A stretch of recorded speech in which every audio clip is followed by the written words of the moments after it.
Assalamualaikum warahmatullahi wabarakatuh. Perkenalkan, nama saya Bunda Irfan. Saya dari Prodi Akuntansi di Universitas Muhammadiyah Tangerang.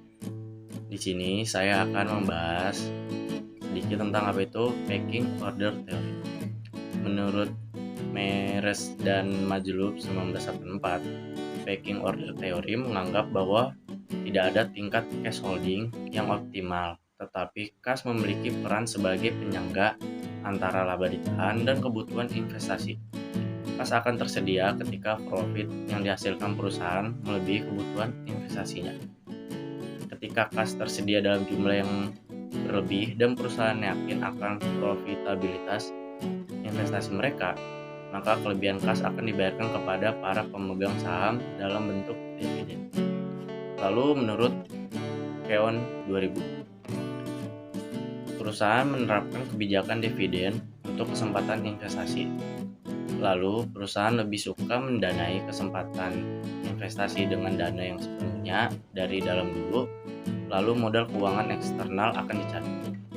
Lalu, saat pendanaan eksternal dibutuhkan, perusahaan akan pertama memilih menerbitkan sekuritas utang. Menerbitkan sekuritas jenis modal akan dilakukan terakhir. Selain dilihat melalui variabel dependent cash holding, teori ini juga memiliki keterkaitan pada variabel independent, yaitu cash flow. Perusahaan yang memiliki tingkat cash flow yang tinggi memiliki kas dalam jumlah yang besar. Hal ini dikarenakan perusahaan lebih menyukai pendanaan internal dibandingkan dengan pendanaan eksternal.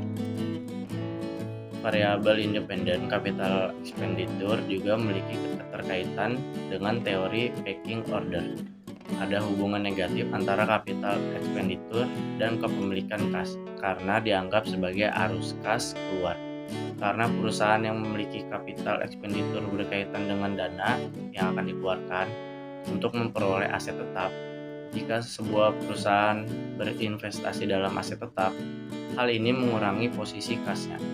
Perusahaan dengan capital expenditure yang semakin rendah, maka kapasitas hutang perusahaan juga akan semakin rendah, sehingga perusahaan akan memiliki jumlah uang tunai yang lebih besar. Cukup sekian dari saya, kurang lebihnya mohon maaf. Terima kasih. Assalamualaikum warahmatullahi wabarakatuh.